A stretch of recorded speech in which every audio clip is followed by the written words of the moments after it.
Hey, I'm Shaye Wanner, and you are listening to the Casual Cattle Conversations podcast. Whether you're a seasoned rancher or just curious about the cattle world, this podcast dives into the stories, science, and strategies shaping the future of ranching. Let's get started and keep your herd ahead of the herd. Folks, Dr. Bob Weber is back for another podcast episode, and this time we are talking about an event that you should have on your radar to attend because it is going to cover some really important topics like producer profitability amidst conflicting market signals, beef on dairy, AI and machine learning related to the ranching industry, and sustainability. So, Bob is going to share and break down this event into more detail during our conversation today, and it's just going to help you get an idea of what you'll get out of attending. So before we begin, I will also want you to be sure to check out the Move to Ranch Forward PDF on my website. It's a guided, goal-setting PDF designed specifically for ranchers like you. It is quick to complete and effective. Honestly, it's the one that I've been using for a few years, and that's why I'm now sharing it with you because I've seen how much it has helped us.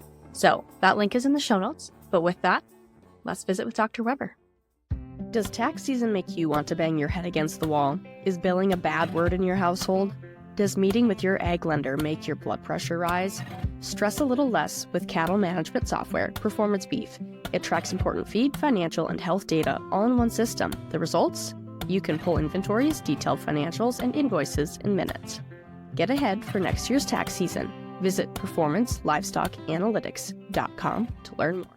All right. Well, Bob, good morning. It's great to have you back on the show. Last time I had you on, we said we shouldn't wait so long to do a podcast interview. So I guess a few months and the timing is right. And I'm excited to visit with you today about BIF Convention and what all is going to be happening and what ranchers can get out of attending. But since this is your second time back in the same calendar year, you get a little bit of a different question to start off with right away. And so kind of the harder hitting question would be, why should ranchers be encouraging the younger generation to come back to the ranch? Oh, great question, Shaye. And thanks again, too, for having me. I really enjoyed our last conversation, so looking forward to this one. Your question is a good one. And I think one of the main reasons that older folks, older generation should be encouraging the younger generation to come back is I think we're in a really exciting time in the beef business, not from just a genetics and technology perspective, which is the space I work in a lot, but from a business opportunity standpoint. If we look at, particularly the last 2 or 3 years, returns for cow-calf producers have been pretty good. I think a much more exciting time to be in the cattle business than we've had in a long time, and certainly the generation I'm in, so I graduated high school in the late 80s, just came through the 80s farm crisis. The advice I got from home was go find a good job. And I think today the reality for a lot of young people, there is an opportunity for them to come back into the family business. It takes planning and entrepreneurship and some ideas on how to expand and diversify income streams, but really an exciting time. And for many folks, and your family's a great example of one that's got kind of a generational perspective. And so how do we move this business from the current generation to the next generation? And that takes a lot of work and dedication and commitment from both sides, right? The young and the old, to make that work and make the transition happen seamlessly. But I think great opportunities for young folks coming into ag. People continue to eat, and the United States becomes and continues to be a great supplier of both food domestically, but also internationally. And I think that contributes a lot to our business opportunities. Awesome. Well, I think you were right on with everything you said there. And I'm excited to be the next generation. And I always get excited when friends or even people a few years younger than me decide to go back sooner rather than later. I'm reminded of the advice my dad gave. There's always room at the top for the people that are talented and work hard and have a good work ethic. And so, whether, young folks choose to enter the workforce and come back to the family farm or ranch or come straight there, talent and hard work pays off. Absolutely. So today we are going to be talking about the BIF Convention and what all is going to be happening at that convention, kind of a little bit of a preview to put the bug in ranchers' ear. So to get started, I mean, I know I've been to convention once, but who is BIF? Let's maybe start there in case people aren't familiar. Yep, so BIF is actually the acronym for the Beef Improvement Federation. So an industry trade organization that's made up principally, the member, it's truly a federation, so an organization of organizations. So the members per se are the breed associations, principally here in the United States and Canada, as well as the state and provincial beef cattle improvement associations. So, back in the founding of BIF in the late 1960s, 1968, in fact, was when BIF was established. There were active BCIAs in nearly every state that had a burgeoning seed stock and commercial cow-calf business. And BIF was originally founded to help standardize beef cattle performance data collection systems. So much of the early work was around how to, collect unbiased, reliable data and information for selection, and ultimately then, as time evolved, genetic evaluation systems, so helped standardize all that process. So one of the keystone products of BIF is the Uniform Guidelines for Beef Cattle Improvement, which short is the BIF Guidelines, available now in wiki format. It used to be, a print publication that was sort of the main songbook for producers and breed associations to use in standardization of genetic evaluation systems and data collection. One of the other kind of hallmark features of BIF is an annual research and educational symposium. So annually, typically in the summer, May, June, or July, we have an annual 3-day conference that moves around the United States and is designed to really highlight both new research and ongoing work in genetic improvement in beef cattle. Been for a long time the must-attend meeting for thought leaders in the genetic evaluation space. So that includes, of course, leading seed stock producers, a key part of that audience, in fact probably the largest single contingent of attendees. But we also draw beef cattle researchers from research institutions, land-grant universities, USDA Meat Animal Research Center, for example, always attendees as well, extension educators from across the country, allied industry folks, so both seed stock organization technical staff and leadership, as well as AI stud folks that are involved in data collection, data evaluation, and so forth. So it ends up being, I call it the who's who of beef cattle genetic improvement. And two really key components of the meeting are great technical content and great networking opportunity for producers. And we try and foster this. The hall talk is a really important aspect of the meeting. It's not just come and sit in a lecture hall for 2 days. It's get challenged with new ideas and then have conversations with people that are of similar mindset, for lack of a better term, synthesize the new information into our mental context and constructs and sort of help define the future of genetic evaluation in beef cattle. So it's a great organization and really a must-attend, I think, event for many of us that work in the industry, and we're hopeful that we continue to draw some new folks in. I know, Shaye, I think in our last conversation you mentioned maybe the meeting in South Dakota, is that right? Was the one that you attended? I went to the Brookings one that must have been summer of 19. I think that's right, yep.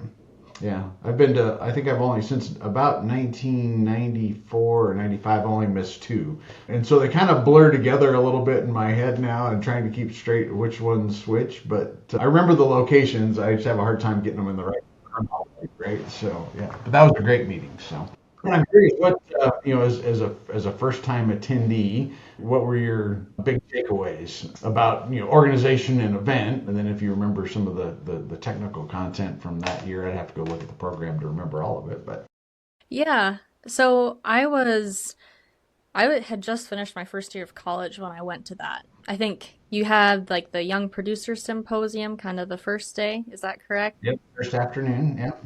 Right, so one of my professors, Dr. Field, was talking at that, and this was, right before I was starting my podcast, and he was encouraging me on my entrepreneurial journey, and he was like, Shaye, you're a rancher, you want to do something in the rancher space, BIF is in Brookings, it's 4 hours from you, just go.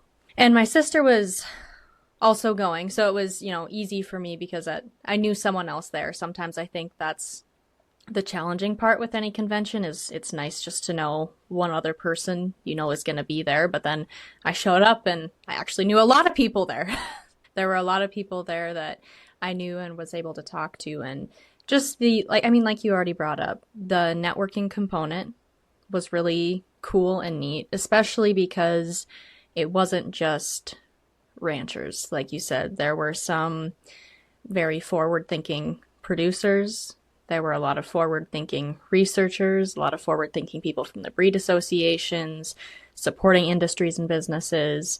And the content was really interesting to me, but the hallway conversations and being able to even listen to just kind of bits and pieces of those or have some of them myself about the topics that were discussed was really valuable. And it just kind of opens your mind and gets you really excited about the beef industry and all the improvements that are coming down the chain. Yeah, well, that's great to hear. I think one of the areas that we've tried to work on organizationally over the last decade, really, it started in the meeting in Biloxi, Mississippi. It was the first year we had the Young Producer Symposium. And one of the things that we observed at BIF was that, grandma and grandpa and mom and dad from these generational operations would come to the BIF meeting. And the next generation that's, trying to be engaged in the business, they got to stay home and, for a lot of folks still maybe breeding cows, getting ready to put up hay, all that kind of stuff. So lots of labor requirement at home. The younger folks stayed home to do that stuff. And so we tried to think of a way to attract young people to the meeting and get them connected and networked and mentored, if you will, with the thought leaders that attend BIF. And that's actually how the Young Producer Symposium was spawned, as an idea to get those groups of people together and face to face. Many find that, when they get there, they think, well, I'm going to be one, it's going to be, I'll be over my head. And that's not true. There's challenging stuff, right? Even for, a seasoned veteran, if you will, like me, we try and build the program so it pushes everybody ahead, right? It's not a, EPD's 101 kind of discussion. It's, how do we push the edge? How do we transform our thinking and our businesses and systems to be better? And so we try and build the content that way. And I think for many folks, they come and they go, whoa, right? Their hair's straight back. But if they come the second year and continue to grow and push into the space, right, they get cultured up and trained up, and that's a really important bit. We've had great luck with the Young Producer Symposium, getting a younger audience to the meeting that really has, I think, inspired a lot of our more seasoned folks to think differently, particularly in the technology space. The young people pick up the technology and they're engaged in a lot of stuff. Us older folks, like my youngest son, came to me yesterday. He's got a dirt bike, and he's like, I needed some information. He was working on some aspect of the bike. I don't know anything about motorcycles. Really. I'm pretty mechanical, but I don't know anything about motorcycles. And he's like, yeah, I needed a torque spec for the rear hub on this bike. And so I just asked Chat GPT how to do this, and it came up with a whole step-by-step list with torque specs, the whole 9 yards. I'm like, dude, you don't even have a torque wrench, right? But Support your cattle's health and productivity with Vigortone minerals. Since 1912, Vigortone has been a trusted name in animal nutrition.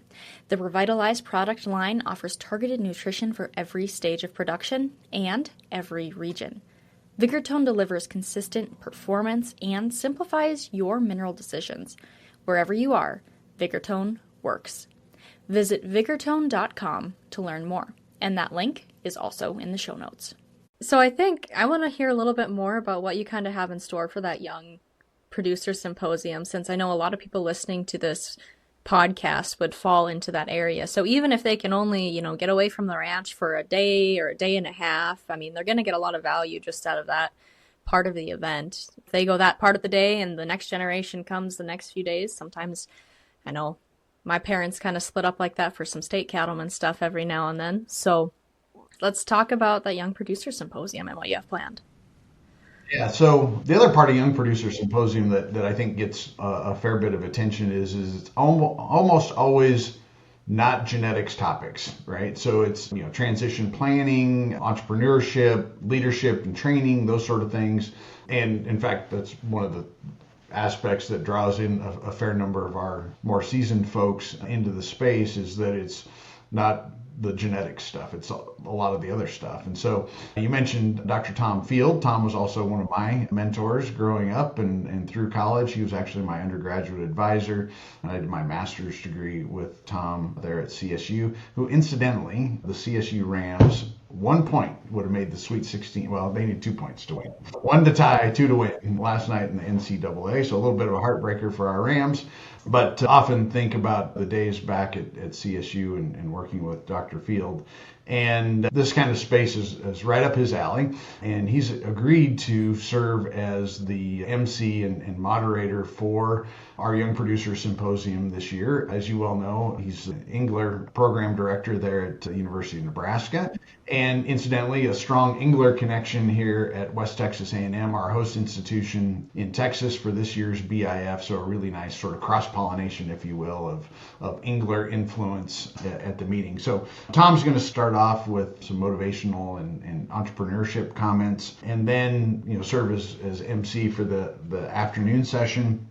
We have planned a ag law attorney to join us to talk about transition planning. Tiffany Lashmet is a JD, an attorney, works for Texas AgriLife Extension, and originally from, if I remember right, East Central New Mexico, and has her own family transition story to help share, but works a lot in strategies for transition planning. And so we asked her to come and talk about that set of dialogues and kind of relationship management, if you will, from the young person side, right? So we get oftentimes in Extension a fair bit of how coaching landowners and business owners how to transition to the younger generation, but from that perspective, we thought maybe helpful for young folks to get coached up on how do I manage that relationship from the other side. So, how do I engage with my parents or grandparents or other business owners to help facilitate that transition? So that one will be a great one. The next piece is sort of along the sort of family business and culture. Trevor Cavanis from Cavanis Packing, which is a family-owned business, has an outstanding reputation for workplace satisfaction, which is, you think about a packing business as maybe not a spot where, everything's just peace and love and joy, right? But they do have a great reputation for employee retention and employee management. So Trevor's going to come and speak to the topic of leaving a legacy, building and growing a great corporate culture in a family business, which I think, again, from the young person's perspective, we can be positive influences into those whole set of dialogues around the ongoing management of our business, and having the right perspective can be really, really helpful in that. Then after the break sessions, 2 sets of speakers kind of change gears just a little bit. I should mention the theme for this year's Young Producer Symposium is making your, in parentheses, young voice heard, advocacy, and transition planning. So all around this idea of, at the core of it, communication, but also some entrepreneurship and transition planning work. So the after break session is going to be a panel discussion actually on advocacy, and moderated by Matt Perrier. So Matt hosts a podcast as well called Practically Ranching, and is a former BIF board member and president of the BIF board. So Matt's going to kind of lead that discussion, and much like you, has a really interesting podcast, tackles a whole range of topics related to the cattle and ranching communities. Does a great job. So we've worked with him to identify a few other young folks that are in the social media space, so not just podcasting, but other, TikTok, all that kind of stuff. So we're getting confirmation from a couple of those too, and we'll highlight that as we get closer to the event. But a session around kind of social media and telling your story as a young person. Then the last speaker before our opening recession. Let's hope we don't have an opening recession. is Grady Bishop. So Grady's Vice President for Global Marketing at Vitelli. So of course they're a business that has technology at their core, both in IVF and in animal performance data collection systems. But Grady's got a great background in sort of corporate training and in leadership. And so he's going to talk to the topic of professional development, a guide to building your professional network and mentor relationships. So we thought maybe one of the things, and we observed this a little bit the last couple of years, you know, new young people, and Shaye, I'll ask you, what do they do when they get to a meeting and they don't know anybody? It's pretty easy to go stand in the corner by yourself. Or self-aggregate with the other young people, right? Which is okay. But we thought, well, maybe we ought to have like a little session on how do you build this mentor-mentee relationship as a young person? How do you get the most out of one of these meetings? So, of course, we hope people come and, you know, take in the informational content.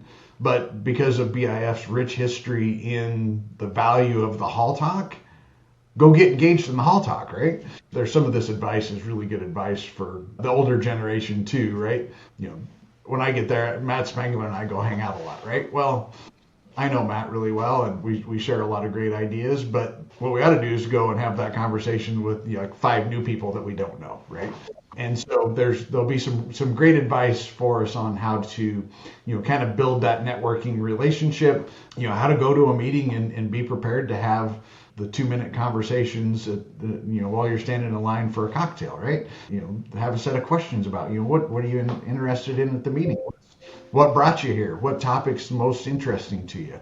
We have a tendency to talk about, you know, where are you from and what's the weather like at home, which aren't unimportant things, right? But, you know, having some engagement relative to the conference you're at helps build those relationships out. So hopefully some really practical and tactical things we can all use to get more content and more advantage from investing in a meeting. Because at the end of the day, you know, we have, you know, 3 days of programming. You know, people will spend, you know, probably $1,500 a piece to get there, and, you know, hotel and all the stuff. How do you leverage that investment and get a good return on it? So that's the opening Young Producers kind of recap. So, Well, that is pretty cool. It sounds like you've got a lot going on with that Young Producer Symposium, especially as the opener, and I really like that theme.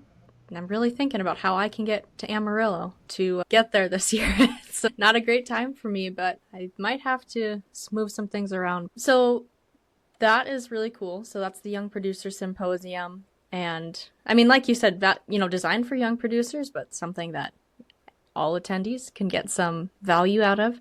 But I want to hear a little bit more. Tell me a little bit more about some of the other, just the topics that are going to be discussed the rest of the week.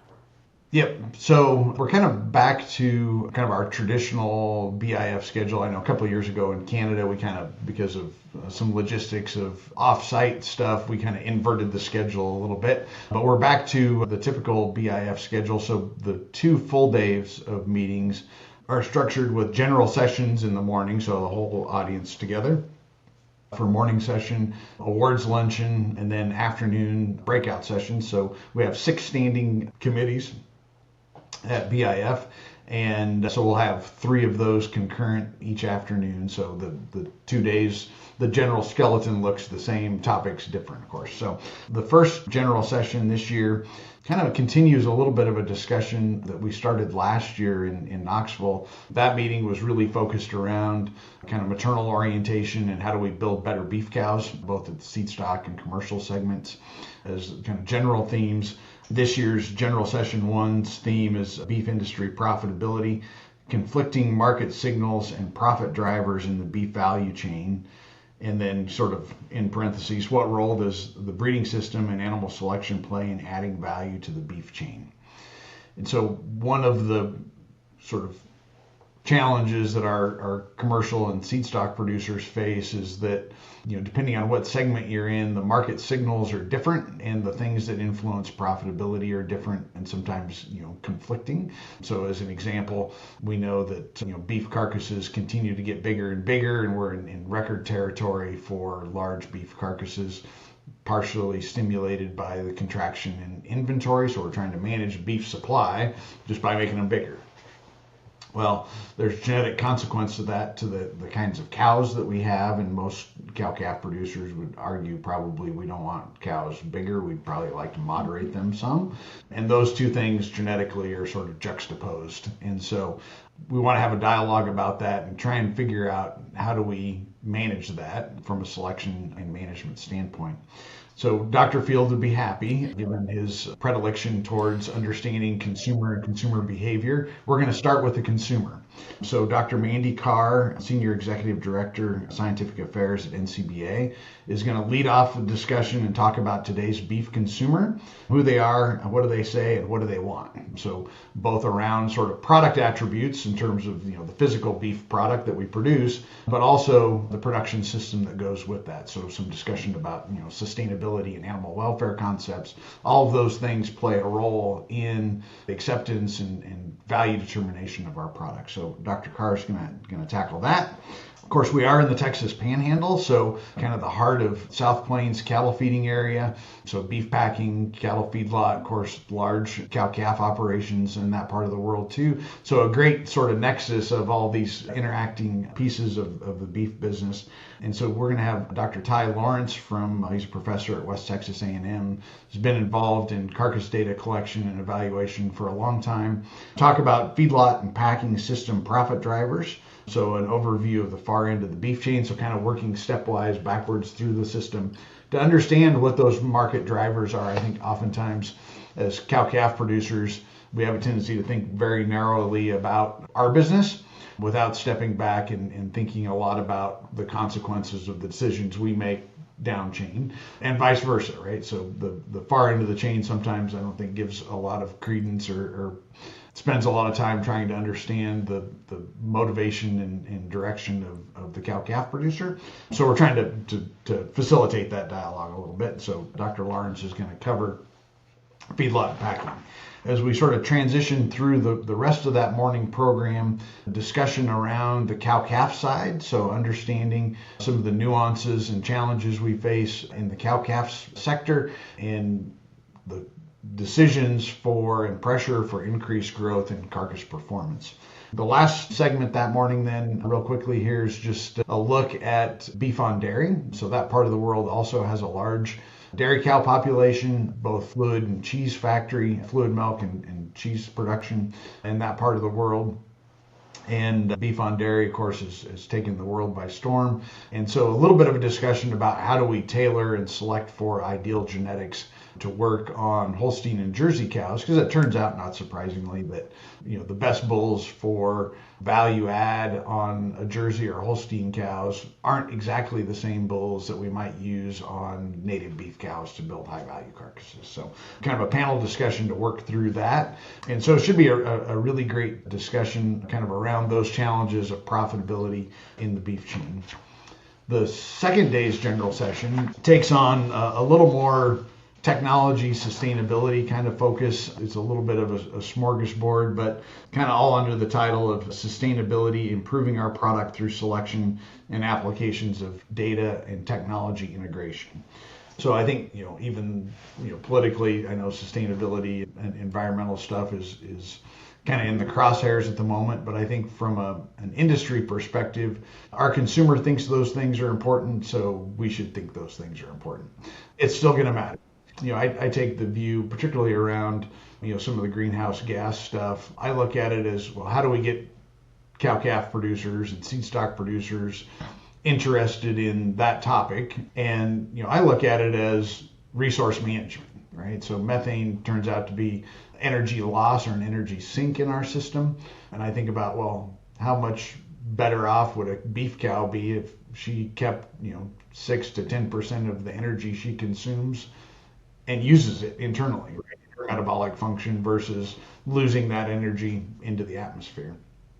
And so obviously production efficiency and productivity consequences from that. And so I think it's important that we continue to have these dialogues. And so does the BIF board. And so we put together this program actually last fall before a whole bunch of this other stuff kind of blew up. But I think still a really timely and important discussion to have, both from a domestic perspective, but also an international one.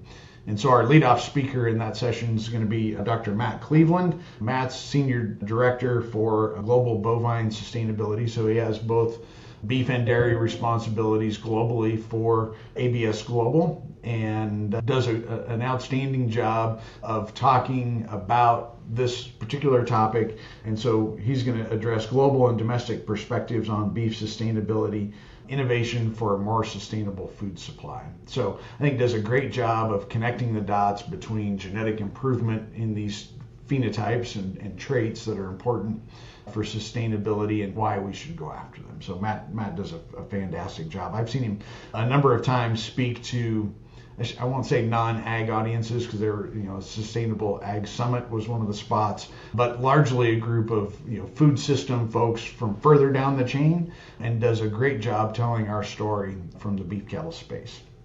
Second speaker, Dr. Guilherme Rosa. He's precision livestock production and breeding faculty at the University of Wisconsin. So an animal breeder by training, but doing some really great work in the use of artificial intelligence. So the other AI, right? Artificial intelligence and machine learning in animal improvement. So how do we use these new technologies to both enable genetic evaluation systems, but also automated phenotyping? So doing work using visual analysis, video analysis to collect phenotypes and automate phenotypic record collection for our systems, particularly along some of the behavior and welfare traits.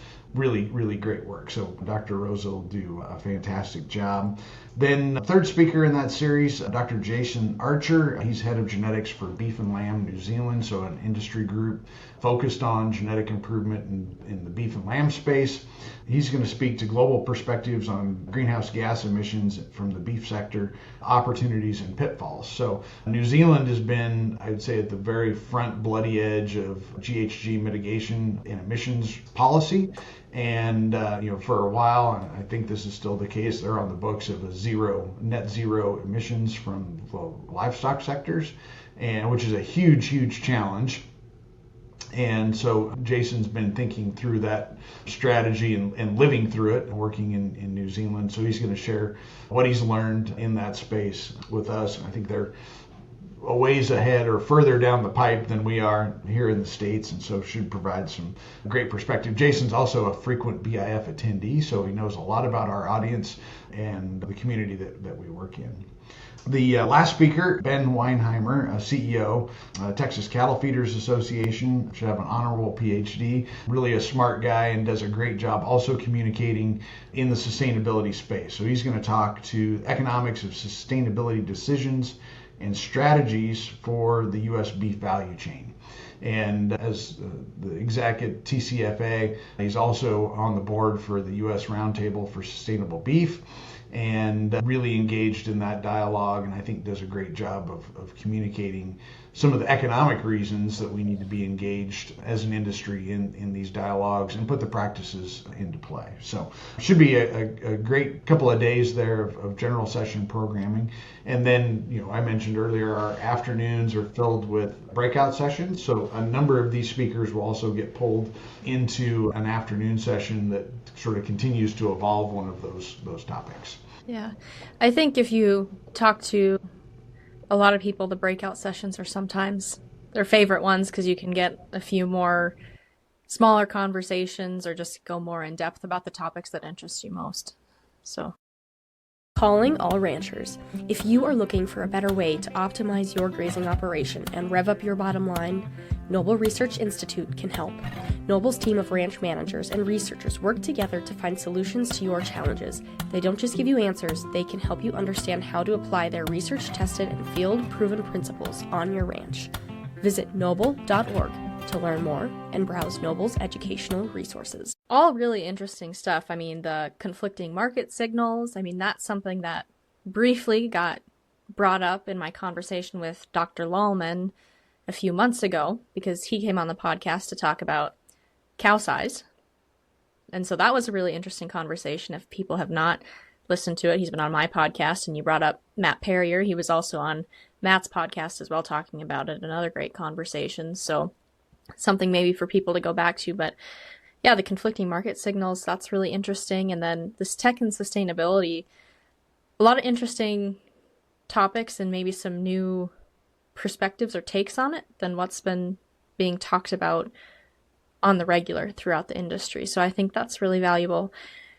Question about, the AI machine learning on the phenotype side. How do you see that impacting what ranchers do? That's a really new topic in the beef cattle space, I feel like. Yeah, I think sort of two layers of it. One of them is the genetic evaluation, genetic analysis space. So there's a whole set of analytical methods that we can employ to, aid our decision making from, the ultimate question of, who's the best parent. All right. So a statistical approach, which that's kind of abstracted, that's a discussion that, academics like Matt Spengler and I try and have and others, but there's going to be an impact of that, technology because the computational ability of, AI systems is massive. And so it lets us deploy some analytical models that we've previously not been able to use because of computational limitations. I think the other part is really the automation of phenotype collection. So we can think about, in fact, there was a young lady at the BIF meeting in Knoxville last year that was working on a prototype AI system to do foot scoring. She was working principally in dairy cattle, but to collect, objective measurements of foot and leg scores on cattle, which, I've worked in that space, and it is a really challenging one to get producers engaged in because many of them don't have a high degree of confidence in their ability to look at one and go, okay, that one's a 50 versus that one's a 60, right? And so the AI software does the video image analysis and uses the landmarks and actually calculates a number for all the stuff, right? Well, that's kind of what I was wondering because in college I had friends who would look at pictures and videos of pig feet, kind of, looking structurally at that. So I was wondering if, maybe that's kind of the route or it was kind of finally trickling down to beef on the foot and leg structure side of things. Yeah, and so those systems, and I know Mark Goes, a producer in Nebraska, is working on a similar idea to do feet and leg scoring in beef cattle, and one takes labor out, right? So it makes the system automated, passive, if you will, in terms of record collection on something that's arguably maybe the computer system at least does it with less bias, hopefully, than we might apply and maybe more consistent application. But those AI systems are great at if you can identify either mathematically, so you can calculate, pasture and angle, right? So you can figure out how to tell the computer to do that, or comparison between this image and another image, which one's the most alike, those kinds of technologies. I know there's some work being done in dairy cattle to use basically an image captured from a kind of above and behind the animal to calculate body condition scoring.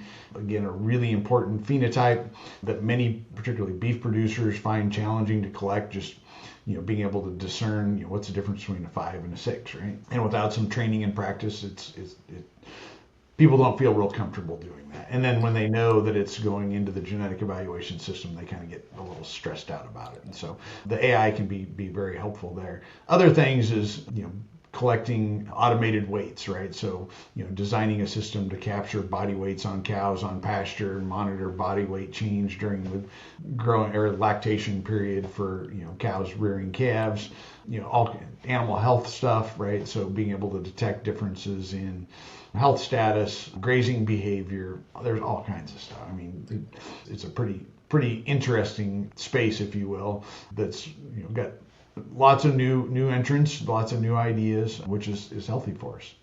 Well, just the ability to maybe take some of that bias out is going to be really interesting because even, how my dad would score feet and legs might be slightly different than what my mom would call it, would be different than what I would call it, or maybe slightly different than my sister would. And, what I call it one day, the next day, it might be a little different. So it's just hard to be consistent. Inter and intra observer error, right? Now, is there going to be a tour again this year? Yes, actually, there's going to be 2 tours. So the host folks, Dr. David Lust is the department head at WT's, help him coordinate those. One of them is kind of more of a kind of range cow-calf seed stock one that goes north and east of Amarillo. And then there's another one that goes towards Hereford, Texas, that's got packing, feedlot, beef on dairy focus. So kind of 2 different twists, but both connected obviously to our program, and great opportunities. So we'll have 2 coach buses and then some opportunity for additional transportation for folks that want to take that in. I haven't been on the tours for quite a while. It becomes a kind of a long trip for all the BIF staff. But I went last year on the tour in Tennessee, and my big challenge, I'm committed to going one of the tours in Texas this year. Now the challenge is I have to decide which one. Tour is a lot of fun though. It's great.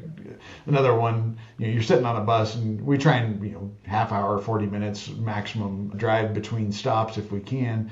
But in that period of time, great opportunity to learn. So we'll have some speakers on the bus, but also some quiet time where you can talk to the person sitting next to you across the aisle, and help synthesize what we've seen and heard over the last few days.